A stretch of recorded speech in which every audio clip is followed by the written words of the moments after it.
Hello, dear parents. I'm here again today to talk to those of us who have professional work. The topic today is balancing our professional work with our family so that none of them suffers. Because if care is not taken, we can be too good in our professional work, and then the family, the upbringing of the children keeps suffering. If we work so hard and make all the money in the whole world and we don't have a stable family, the whole money will not be enjoyable to us.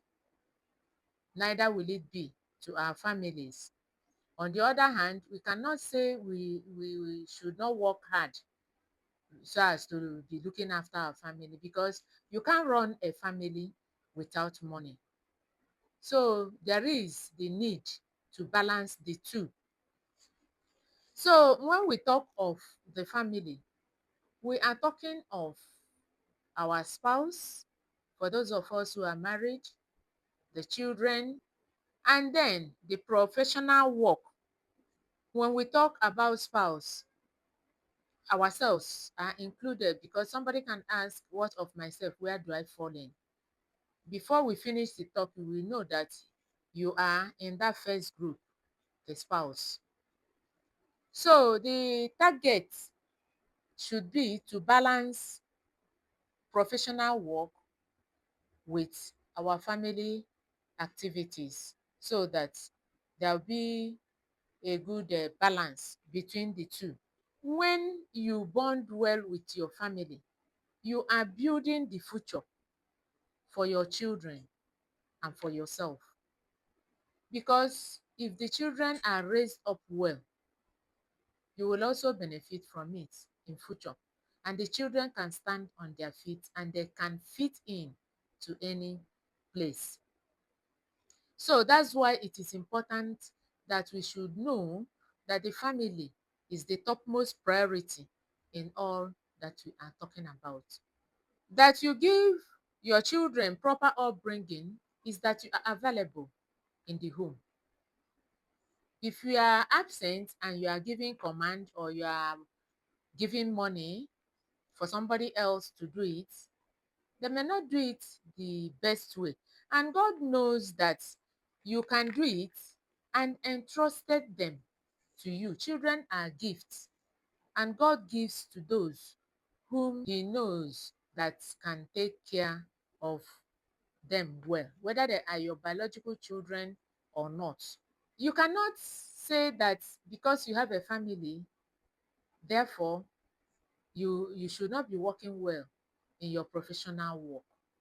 Remember, our Lord Jesus Christ said in Matthew 5 that they may see your good work and glorify your Father who is in heaven. He doesn't want us to be doing work shabbily. From Genesis, man is created to work. So work is no punishment.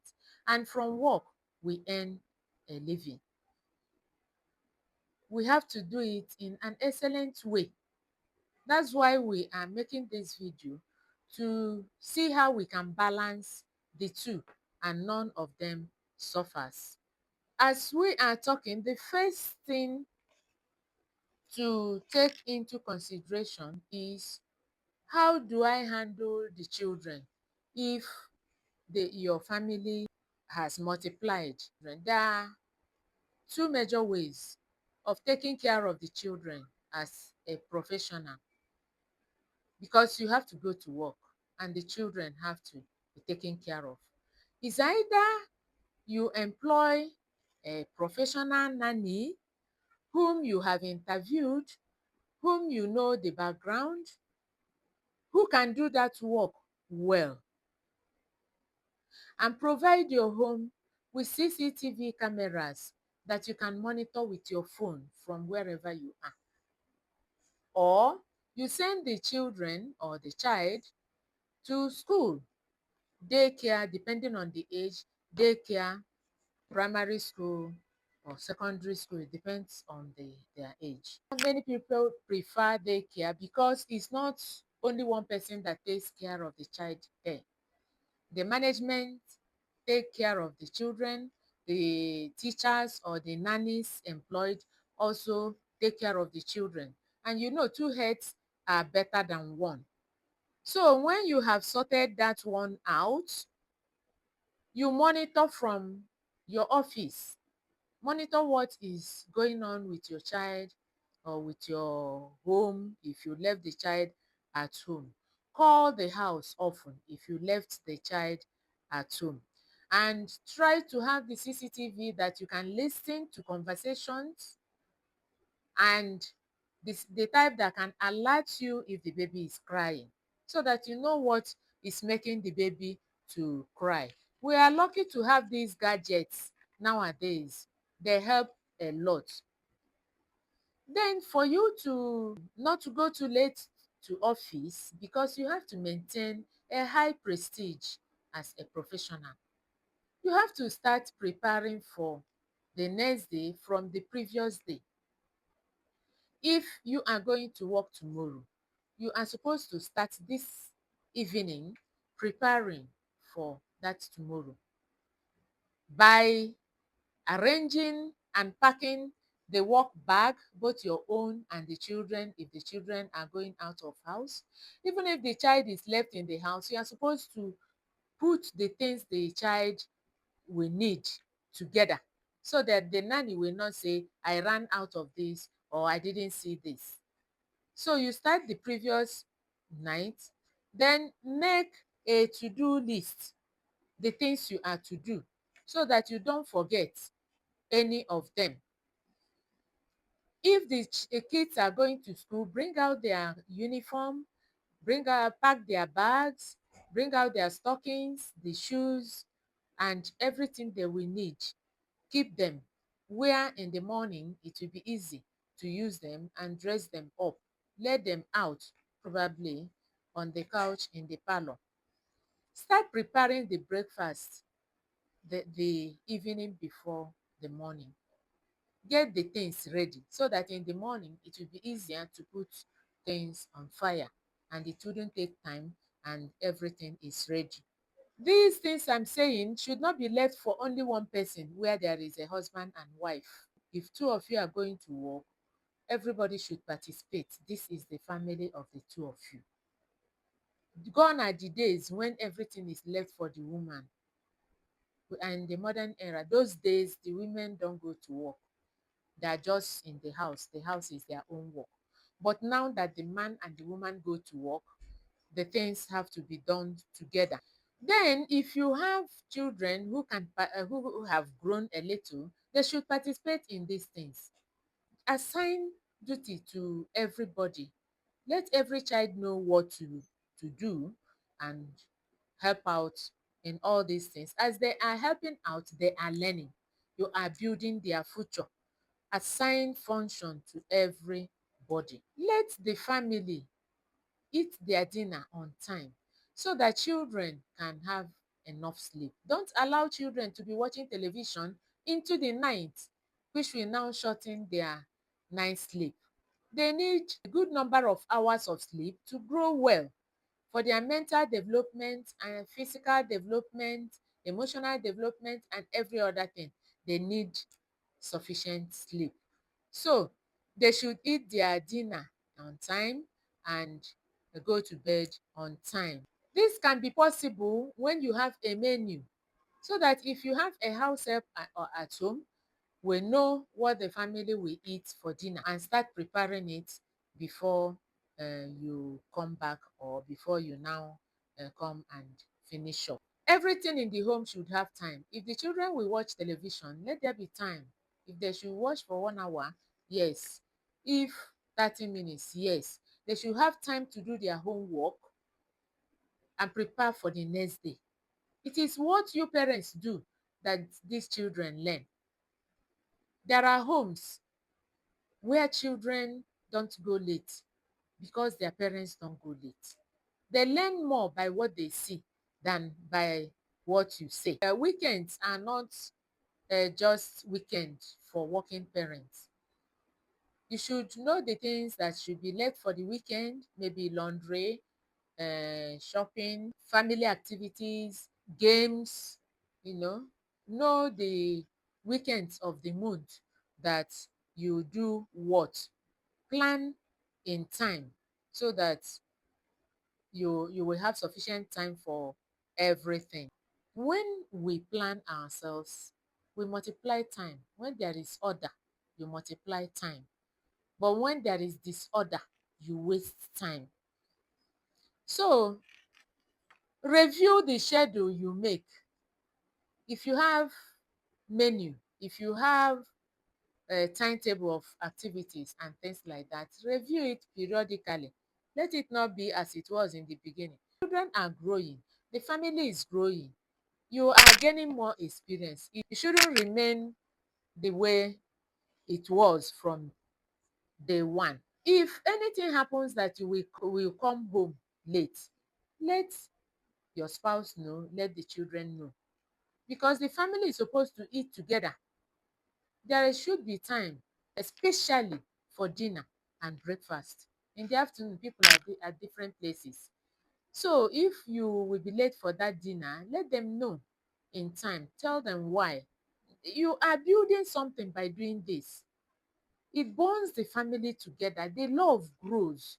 People feel that you appreciate them, that you value them. That's the essence of all these things. You are a working parent and you are running a home. Reduce the frequency of attending to social activities.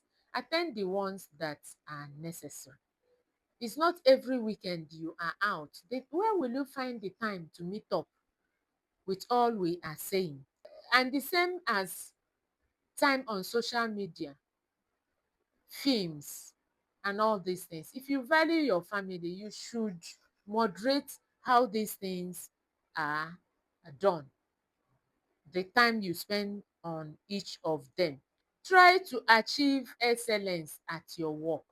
It's not because you are running a family, everybody runs a family. But remember, that work is from where you are earning your living. Don't do it as anything, anyhow. Anywhere God has assigned you, He has a reason for putting you there. You should represent God well there. We should work well to justify our pay. That is justice. Then the next thing is that it is important for one of the spouse to take a less time consuming job. The couple should not go out by 7 and both of you come back by 9. If you consider your family as something important, two of you should agree and balance up how it should be done, because your family is the most important. As I said earlier, if you get all the money and you don't have a stable family, you will not enjoy that money. You will live complaining all your life, feeling that the other person is not doing you well. Meanwhile, you don't actually face where the problem is coming from. Remember to nurture your relationship with your spouse, especially as you are growing older. Maybe you married when you were young. As years go by, your age is increasing. It calls for specific efforts to keep yourself up to date. You are doing it to the glory of God and also for your spouse and your children. Children feel proud when their mom or their dad or both of them are presentable. Therefore, we shouldn't leave ourselves because we are running a home or we are working, we are too busy. You should look presentable, make your hair, you know, do your makeup, look clean. Looking neat and fine must not be very expensive. Depends on how you do what you are doing. Have good communication, have a listening ear, have time together as a couple. Make your love to keep growing as it was that brought you together. That love that brought you together should not be allowed to die. It has to grow and become better by years. It is the major duty of the working mom to ensure proper nutrition of the family. What the children need to grow well is not what the adults need. It's not what, if for instance, if you have aging parents with you, it's not the same thing. You know, you should know how to balance up these things and give everybody what they need. Commercial food is not an excellent way of feeding the family. I'm not saying that once in a while it should not be used, but most of the time, let the food be prepared at home so that you know what you are adding, what is there, and what you are eating to maintain good health. Each of the working couple, man and woman, should not forget to pray. We cannot run a home without God. Jesus Christ said, without me, you can do nothing. If we believe in God, we should invite God into our homes and call on Him to help us achieve the best from our homes and from our professional work. Above all, parents should present their family always to God. As you present yourself to God, also present your family. Pray, calling your children by their names. Pray for your spouse. These are the things that create the balance in the home. We have made videos of different aspects of family life and parenting tips. Try to go to our channel on YouTube at Felicity Okoli, and you will get every aspect of happy family, parenting tips, love of spouse, raising of children at different ages. The essence of this whole video is to share experience so that when you put this experience into practice, you check and know how far it has helped. Don't forget to subscribe, like, and comment, and share this video to those who need to hear this. Thank you.